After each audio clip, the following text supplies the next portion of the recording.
por un incidente que se produjo a 10.000 metros de altitud. Cuando un viaje de ensueño se convirtió en el peor accidente aéreo de la historia de Alemania. Los investigadores debían averiguar por qué dos modernos aviones estaban en el mismo lugar al mismo tiempo.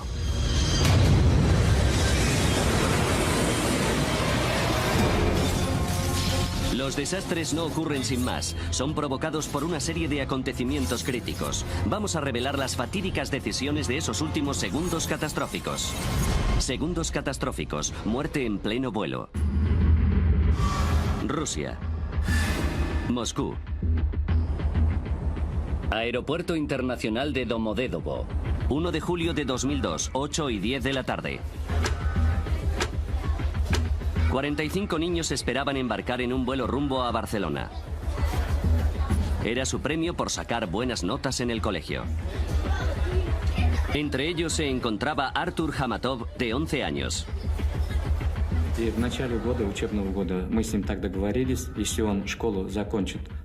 A principio de curso acordamos que si sacaba buenas notas podría ir de viaje con su clase. Una tarde, cuando volví del trabajo, me enseñó las notas del colegio y me dijo: papá, he cumplido mi palabra. Me miró como con un interrogante en sus ojos y le dije: está bien, te prometo que podrás ir. Los niños eran de Ufa, Rusia Central. Habían llegado con retraso a Moscú porque habían perdido su primer vuelo. Tuvieron que fletar otro avión que les llevara a España. El vuelo BTC 2937 listo para embarcar. En el mismo vuelo se encontraban Svetlana Kaloyev y sus hijos Konstantin y Diana. Iban a visitar a su padre, que llevaba 1 año y medio trabajando en España. Hablaba con ellos por teléfono todos los días. Y eso hacía que mi vida fuera más llevadera. Pero fue duro no poder ver a mis hijos durante tanto tiempo. Svetlana tuvo suerte de encontrar sitio en este charter de Bashkirian Airlines. Los retrasos con los visados hacían que otros vuelos estuvieran completos. Por fin nos íbamos a ver y lo íbamos a pasar muy bien todos juntos.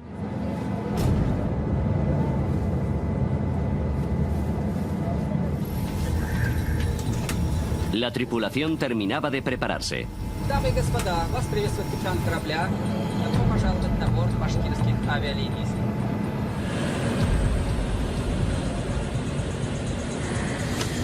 8:48 de la tarde. El vuelo charter 2937 de Bashkirian Airlines despegaba del aeropuerto de Moscú Domodedovo. Distancia a Barcelona 3.000 kilómetros. Tiempo estimado de vuelo 4 horas y 20 minutos. Suiza. Torre de control de Zúrich. 11 de la noche. El controlador aéreo Peter Nielsen, danés de 35 años, hacía el turno de noche. Él y otro controlador dirigen el espacio aéreo sobre el este de Suiza y parte del suroeste de Alemania. De día es una de las zonas de más tráfico aéreo de Europa. Pero de noche hay muy poco tráfico aéreo, con escasos aviones. El compañero de Peter Nielsen se tomaba un descanso. Nielsen era el único responsable de todo el espacio aéreo de Zúrich. Activó un radar para el tráfico que atravesara su zona y otro para los aviones que fueran a aterrizar en el vecino aeropuerto de Friedrichshafen. Pero después de las 11 no había aterrizajes programados. Nielsen se podía concentrar en el tráfico que circulaba por la zona. 11:06 de la noche. Svetlana Kaloyev y sus hijos, junto con el resto de pasajeros del charter de Bashkirian Airlines, sobrevolaban Austria a unos 10.000 metros.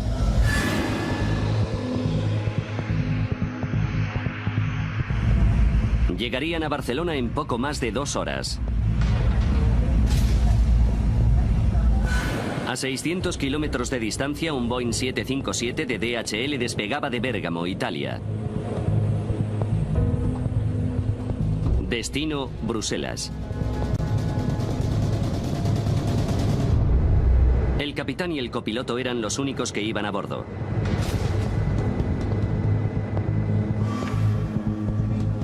Los ingenieros de mantenimiento llegaban a la sala de control de Nielsen. Iban a comprobar el radar principal.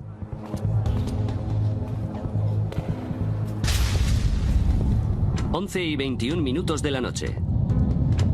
El vuelo 611 del avión de carga DHL entraba en el espacio aéreo de Nielsen. El capitán pidió permiso para ascender a 10.000 metros de altitud. Radar suizo, buenas noches. DHX 611. DHX 611. Identificado. Ascenso programado en 4 o 5 minutos. Antes de dar permiso para ascender, Nielsen tenía que regular tráfico. Descenso de vuelo 320. Los ingenieros de mantenimiento necesitaban trabajar en el sistema telefónico. ¿Podéis hacerlo rápido, por favor? Gracias.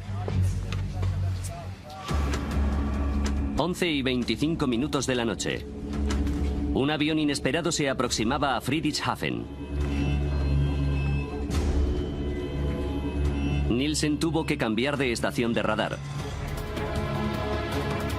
Pero el vuelo retrasado AF1135 se aproximaba para aterrizar.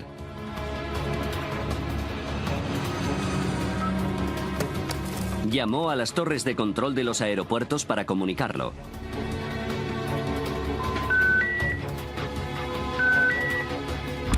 No podía contactar con ellos. Pero todavía quedaban 10 minutos para que el Airbus aterrizara. Por lo que volvió al radar del tráfico de su zona. DHX 611. Y dio al avión de carga DHL luz verde para ascender a 10.000 metros. Ascenso de nivel 360.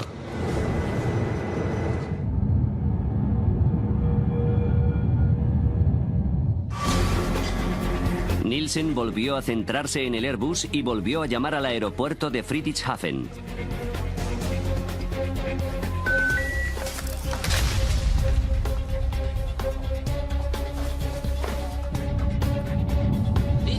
BTC 2937. El charter de Baskirian Airlines contactó al aproximarse a su espacio aéreo.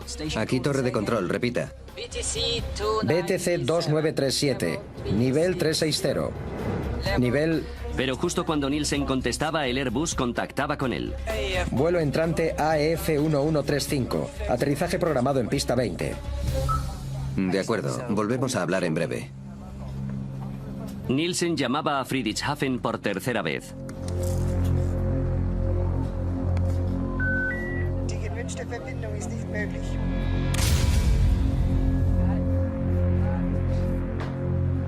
AF1135. Llamó por radio al Airbus para decirles que contactaran con el aeropuerto directamente. He perdido la conexión telefónica con Friedrichshafen. ¿Pueden contactar con ellos ustedes directamente? Afirmativo. El avión de DHL sobrevolaba Suiza a unos 10.000 metros. De repente, su sistema de alerta de tráfico y evasión de colisión aérea, el TCAS, hizo sonar una alarma. Tráfico. Tráfico. Tráfico. Tráfico. En el mismo instante, los sistemas TCAS del avión de Baskirian Airlines también saltaron. Tráfico. Tráfico. Los dos aviones estaban a 25 kilómetros de distancia y volaban exactamente a la misma altitud por la misma zona.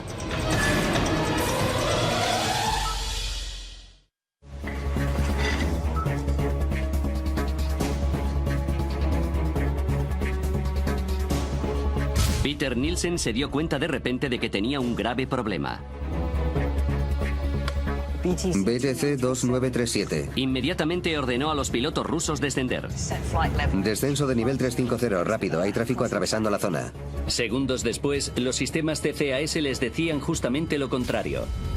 Ascenso. Ascenso. Ascenso. Dice que ascendemos y el controlador que descendemos. Ascenso. Ascenso. Al mismo tiempo, el TCAS del DHL decía que descendieran. Descenso. Descenso.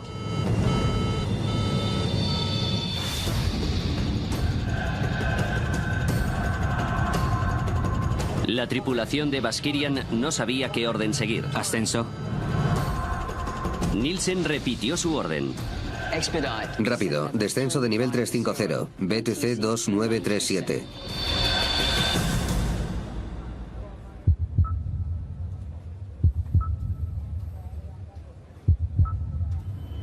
Cuando vio que habían seguido sus órdenes, Nielsen les comunicó que el avión DHL se les estaba acercando por su lado derecho. Hay tráfico en posición 2 en punto, a 360. Volvió a comunicar con el Airbus.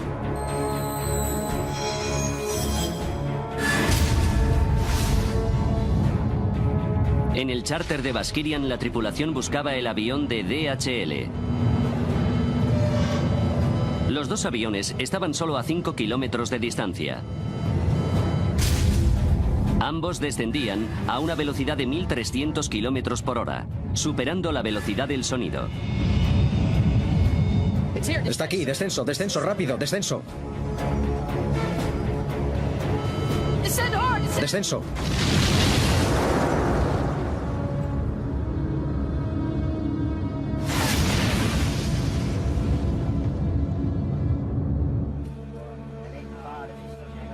Once y 35 minutos de la noche. AF 1135. La tripulación del Airbus lograba por fin contactar con el aeropuerto de Friedrichshafen. Vamos hacia allá, Friedrichshafen. Nielsen podía ahora transferir el avión. Afirmativo, adiós.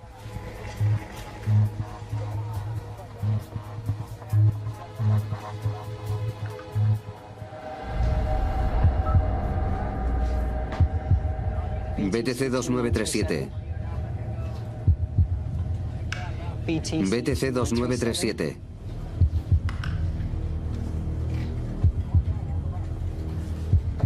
BTC 2937.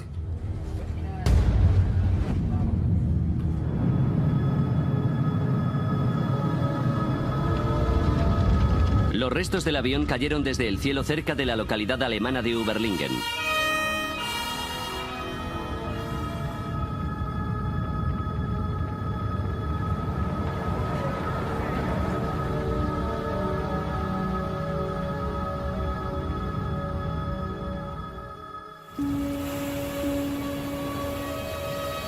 Al amanecer, la policía inició la mayor operación que se había llevado a cabo nunca en la zona. Los bomberos debían empezar la difícil tarea de buscar cadáveres.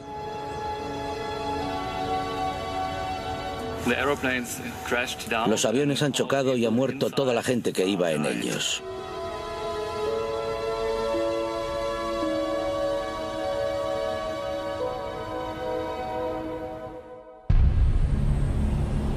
A los pocos días, las familias de las víctimas llegaban a la zona. Entre ellos se encontraba Zulfat Hamatov, padre de Arthur de 11 años. Fue una gran conmoción. Muchos padres se desmayaron al ver las alas y la cola del avión destrozados. Teníamos la esperanza de que los niños hubieran podido escapar corriendo de allí y que aparecieran por alguna parte. Creo que todos los padres esperábamos algún tipo de milagro. Vitali Kaloyev voló desde Barcelona confiando recibir la noticia de que su mujer y sus hijos no iban en ese vuelo. Tenía que asegurarme. Puede que no fuera su avión el que había chocado, que les hubiera pasado alguna otra cosa. ¿Cómo lo podía saber sin ninguna prueba?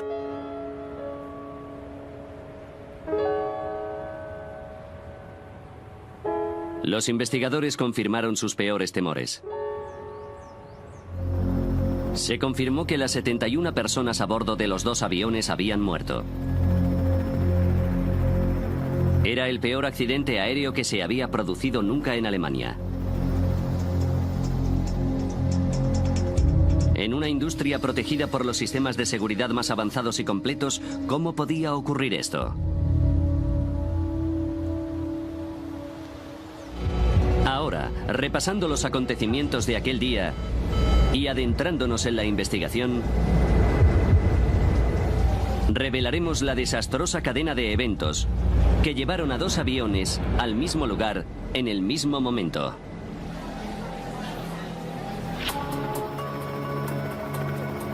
Los investigadores de la Oficina Federal de Investigación de Accidentes Aeronáuticos, o BFU, fueron requeridos en la escena. Jens Friedemann fue nombrado responsable del lugar del accidente. La investigación de un accidente aéreo es como una investigación forense, una escena del crimen. Hay que determinar los hechos.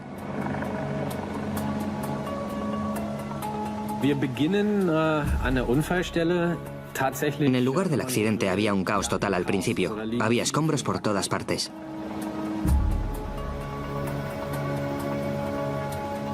Friedemann no podía dar nada por supuesto. Ni siquiera que los 2 aviones hubieran chocado.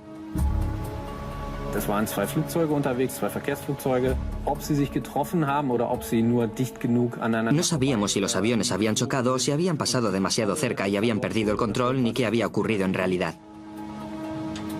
Sin las cajas negras, Friedemann solo podía especular con qué había ocurrido examinando los fragmentos de escombros. Las piezas claves fueron trasladadas a unas instalaciones especializadas del norte de Alemania.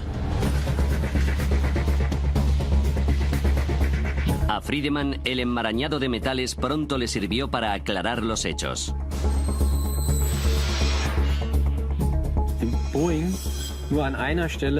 El Boeing tocó el Tupolev en un punto. La parte vertical de la cola estaba partida.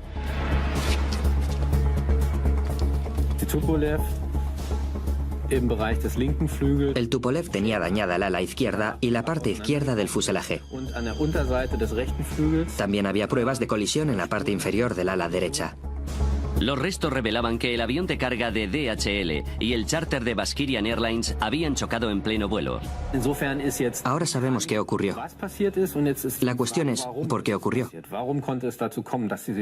¿Por qué iban tan cerca? En el lugar del accidente, entre los fragmentos y restos de los 2 aviones, los investigadores habían encontrado por fin lo que buscaban: las cajas negras de las 2 aeronaves.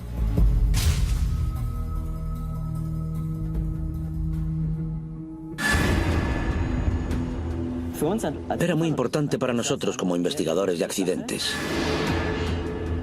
Johan Royce, del BFU, Oficina Federal de Investigación de Accidentes Aeronáuticos, se unía a la investigación. Su trabajo consistía en analizar los contenidos de los grabadores. Los grabadores de voz de la cabina de mandos nos ayudaron a entender qué pasó en la cabina, por qué los pilotos tomaron las decisiones que tomaron. Royce comenzó examinando el sistema de alerta de colisiones aéreas, los TCAS. Nuestra primera tarea era determinar si los TCAS habían funcionado como tenían que hacerlo, según su diseño. Los sistemas TCAS construyen un mapa tridimensional alrededor del avión usando su altitud, velocidad y dirección. Todos los aviones equipados con TCAS se comunican constantemente entre sí. Si un avión se acerca demasiado a otro, los TCAS alertan a los pilotos. Tráfico, tráfico. Y si es necesario, emite lo que se conoce como resolución de conflictos. Descenso, descenso. Tras analizar la caja negra, Royce determinó rápidamente que el sistema había funcionado como debía.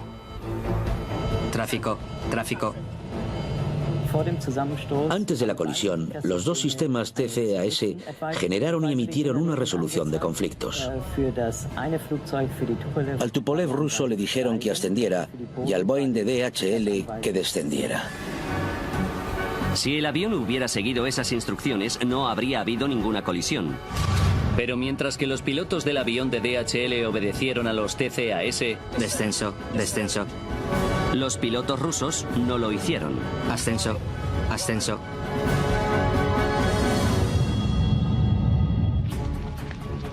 Expertos estadounidenses se están trasladando a la escena del accidente aéreo mortal al sur de Alemania. La colisión en pleno vuelo de Überlingen se había convertido en noticia internacional. Los medios especulaban libremente y buscaban culpables. Se dice que el piloto del avión ruso ignoró diversas órdenes de los controladores de tráfico aéreo. ¿Por qué los sistemas TCAS que sirven para evitar colisiones en este caso han provocado una? ¿Y por qué el avión ruso no descendió cuando se le ordenó la primera vez? ¿Por problemas de comprensión de idioma? Las órdenes de los controladores son siempre en inglés. Las grabaciones de la caja negra eliminaron rápidamente una de las teorías. Zurich, buenas tardes. BTC 2937, nivel 360. Con el grabador de voz de la cabina pudimos determinar que el idioma no fue el problema. La tripulación rusa tenía un buen nivel de inglés. Pero las grabaciones también revelaron un hecho sorprendente. Ascenso, ascenso. Dicen que ascendemos y el controlador que descendemos. Vimos que recibieron órdenes del controlador de tráfico aéreo. BTC 2937, descenso de nivel 350. Y nos dimos cuenta de que al mismo tiempo o inmediatamente después también hubo una resolución de conflictos del TCAS. Ascenso. Prácticamente al mismo tiempo a los pilotos rusos se les ordenó hacer dos cosas completamente diferentes. Descenso de nivel 350, rápido. La tripulación necesitaba tomar una decisión rápidamente. ¿Qué tenían que hacer? Y descubrimos que les costó mucho tomar esa decisión. Aunque no debería haber sido así, los dos aviones volaban sobre Alemania y la normativa europea estipula claramente que los TCAS tienen prioridad sobre los controladores de tráfico aéreo. En mi opinión, que ocurriera algo así no tenía ninguna explicación posible.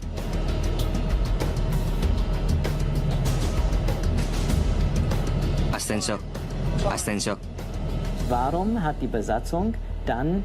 ¿Por qué la tripulación no acató la orden de los TCAS como debería haber hecho? En abril de 2001 los sistemas TCAS eran obligatorios prácticamente en todo el mundo. Pero los investigadores descubrieron una significativa excepción: Rusia. ¿Podría ser que la tripulación rusa no supiera utilizar los TCAS? Rustam Mustafin es un antiguo piloto de Baskirian Airlines. Confirma que aunque no era un procedimiento estándar en vuelos domésticos, los aviones que hacían vuelos internacionales iban equipados con sistemas TCAS.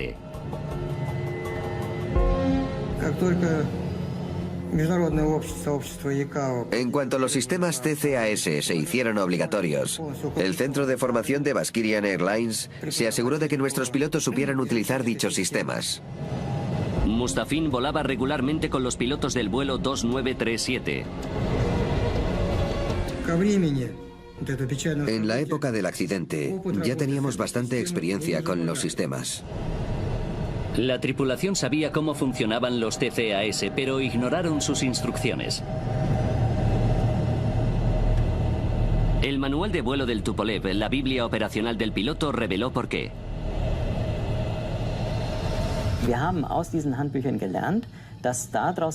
Supimos por esos manuales que las órdenes de tráfico de control aéreo siempre tienen una prioridad más alta. El manual de operaciones de la época estipulaba que la orden de tráfico de control aéreo tenía preferencia sobre los TCAS en caso de que el sistema emitiera una alerta. Decía que control aéreo tenía la última palabra. Desobedeciendo la normativa europea, la tripulación rusa estaba entrenada para usar los TCAS como un simple sistema de aviso y podía seguir las instrucciones del controlador si lo creía conveniente. Siguieron las indicaciones de los TCAS, pero al estilo ruso. Yo hubiera hecho exactamente lo mismo que ellos. Habría seguido la orden del controlador de tráfico aéreo. De repente pudimos comprender por qué la tripulación rusa actuó como lo hizo. Los investigadores habían descubierto por qué los dos aviones descendieron. Mientras que la tripulación de DHL había hecho caso a los TCAS, los pilotos rusos obedecieron al controlador de tráfico aéreo. Pero esto no respondía a una pregunta básica. Los TCAS son un último recurso. Los aviones no deberían haber estado tan cerca, ni haber dado lugar a activar dichos sistemas. Los investigadores centraron su atención en la sala de control de tráfico aéreo. Un controlador debe pedir a los pilotos que cambien de altitud por lo menos 2 minutos antes de un posible conflicto.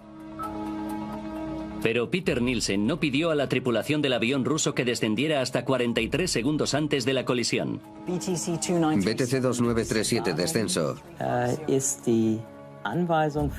¿Por qué el controlador aéreo emitió una orden así tan tarde? Tan tarde que fue imposible evitar el accidente. Gracias a los registros y a los interrogatorios, los investigadores supieron que Nielsen era el único controlador de tráfico aéreo de servicio la noche del 1 de julio.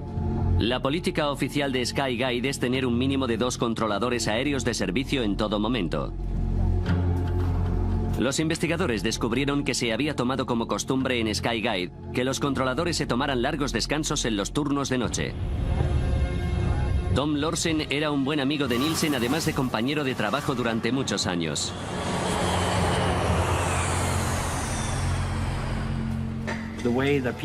Peter hacía los turnos de noche como los hacíamos todos.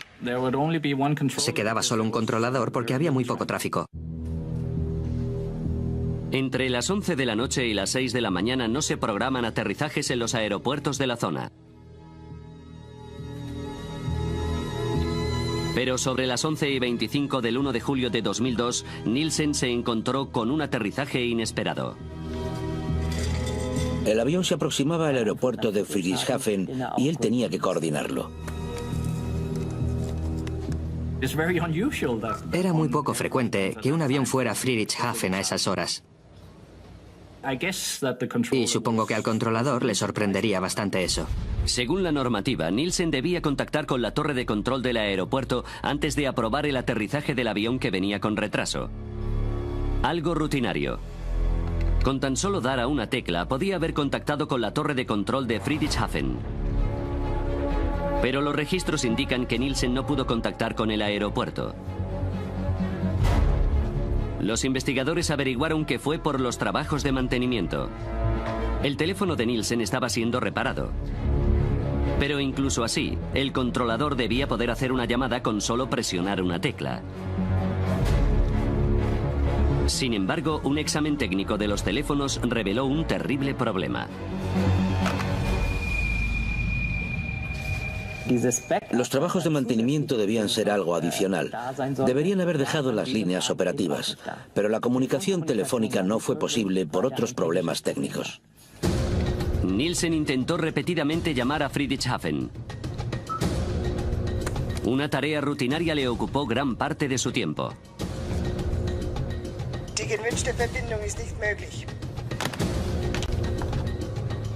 Estaba más ocupado que normalmente porque no podía hacer llamadas telefónicas. Tuvo que buscar soluciones alternativas. Tuvo que buscar otras formas de comunicación. No tengo comunicación telefónica con Friedrichshafen. ¿Pueden llamarles ustedes? Preocupado por el Airbus que llegaba con retraso, Nielsen ignoró el tráfico que circulaba por la zona. Estuvo como 5 minutos concentrado en ese problema y se despreocupó de lo que estaba ocurriendo en la pantalla del radar. Pero su radar tenía una función de emergencia que debería haberle alertado del peligro inminente. Alerta de conflicto a corto plazo o STCA. La alerta de conflicto a corto plazo es un sistema parecido al TCAS. Es un sistema de alerta terrestre que nos ayuda con el radar si no vemos un conflicto.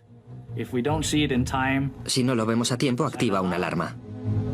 2 minutos antes de la posible colisión, una alerta STCA debió haberse activado tanto en las 2 pantallas de radar de Nielsen como en los altavoces. Esto es exactamente lo que ocurrió a 180 kilómetros de distancia en la localidad alemana de Karlsruhe.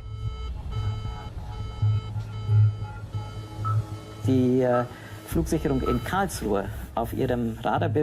Los controladores aéreos de Karlsruhe habían visto en su pantalla de radar que 2 aviones estaban acercándose más de lo debido.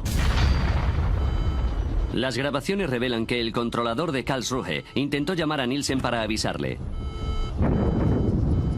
Pero las defectuosas líneas telefónicas de Zúrich le impidieron contactar con él. Según las reglas de aviación, no pueden contactar con aviones fuera de su espacio aéreo, a menos que el controlador a cargo haya perdido la conciencia o haya abandonado su puesto. El controlador aéreo de Karlsruhe decidió saltarse el protocolo e intentó llamar a Nielsen 11 veces en total, pero no consiguió hablar con él. BTC 2937. Los registros muestran que el sistema visual de STCA de Nielsen no se activó. Royce descubrió que el radar de Zúrich también estaba siendo reparado, por lo que tampoco estaba totalmente operativo.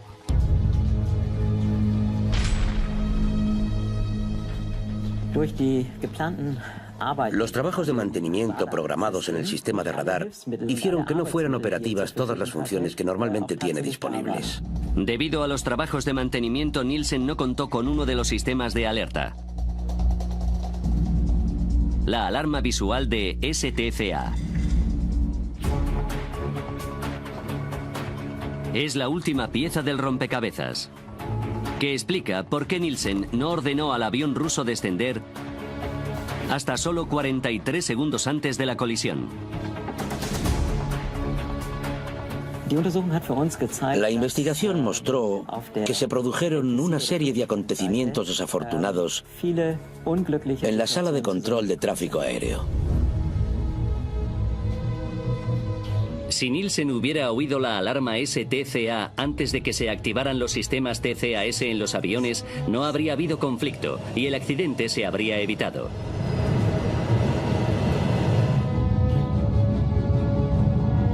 Pero ocurrió algo más.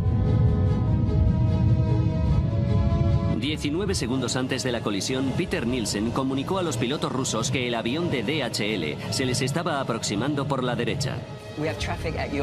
Tenemos tráfico en posición 2 en punto, ahora a 360. ¿Dónde está? En realidad se estaba aproximando por la izquierda, posición 10 en punto. La única explicación que los investigadores pudieron encontrar para que cometiera este error es el estrés. No sabemos si los pilotos rusos habrían tenido tiempo de evitar la colisión, ni siquiera si hubieran visto el avión de DHL antes. Está aquí a la izquierda.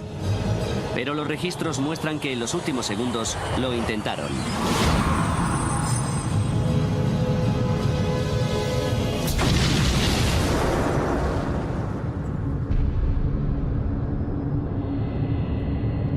Tras el impacto, el avión de Bashkirian Airlines se partió en 4 piezas. Sin parte de la cola, el avión de carga de DHL cayó en picado.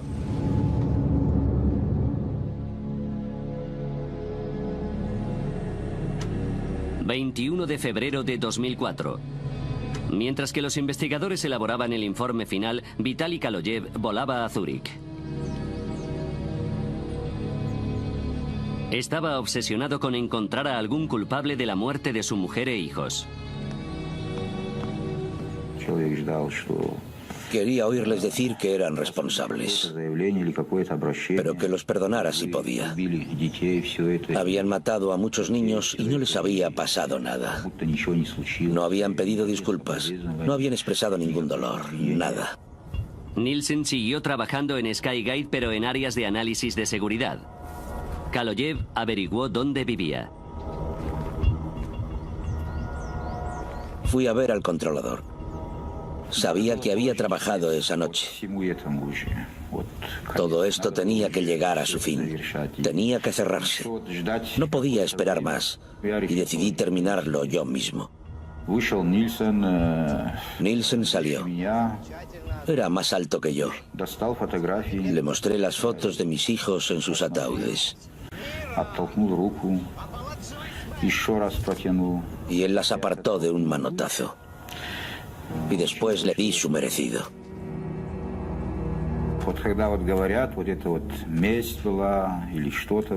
Bueno, hay quien dice que fue venganza. Pero la venganza es algo insignificante. Uno se venga cuando ha sido insultado. Pero esto no fue venganza. Fue un castigo.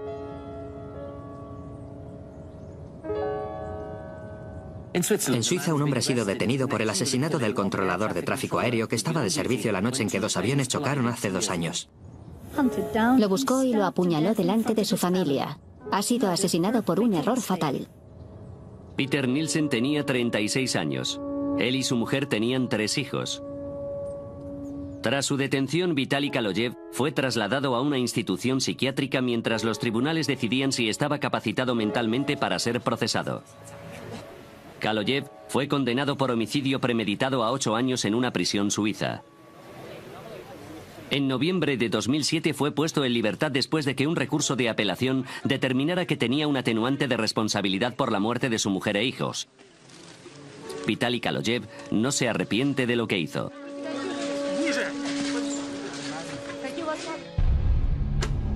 En mayo de 2004, tras casi 2 años de meticuloso trabajo, el equipo de investigación alemán publicó su informe final. Ahora es posible analizar los hechos de ese fatídico día gracias a las pruebas que se recabaron durante la investigación.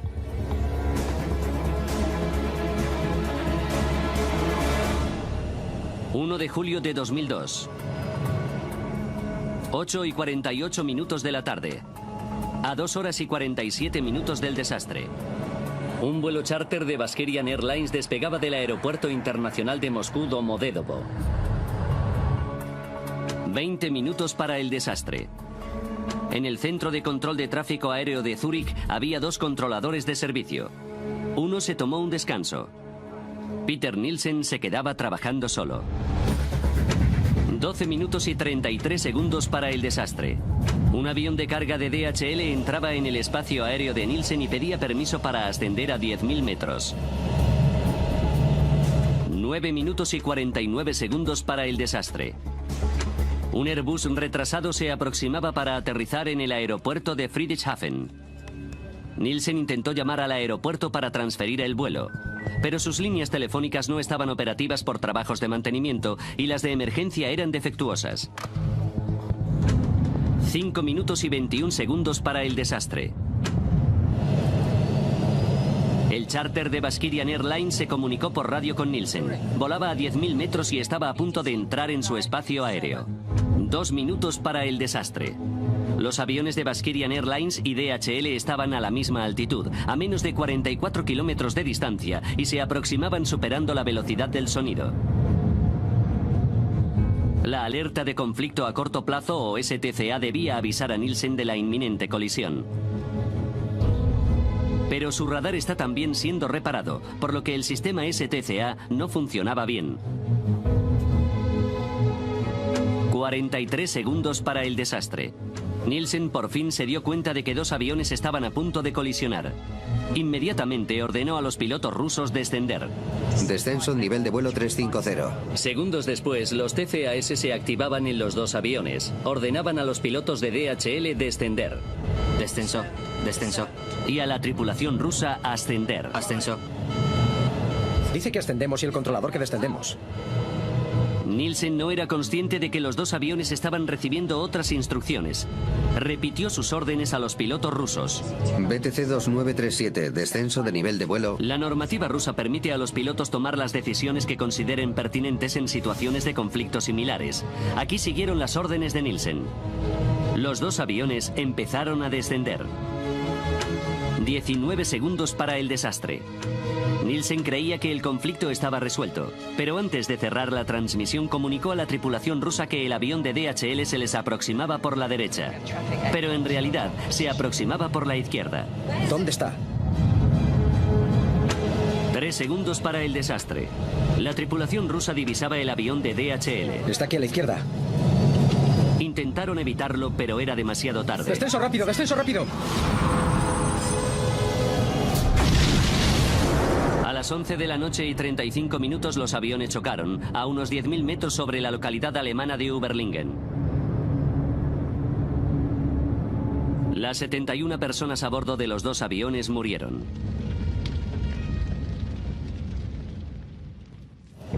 El informe de investigación alemán concluyó que Peter Nielsen y los pilotos rusos habían cometido graves errores. Pero la principal causa del accidente era negligencia por parte de Skyguide. En mayo de 2004, justo después de que se publicara el informe de la Oficina Federal de Investigación de Accidentes Aeronáuticos, el presidente de Skyguide, Alan Rosier, en una conferencia de prensa pidió disculpas de forma oficial. Nosotros también hemos cometido errores y lo lamentamos profundamente.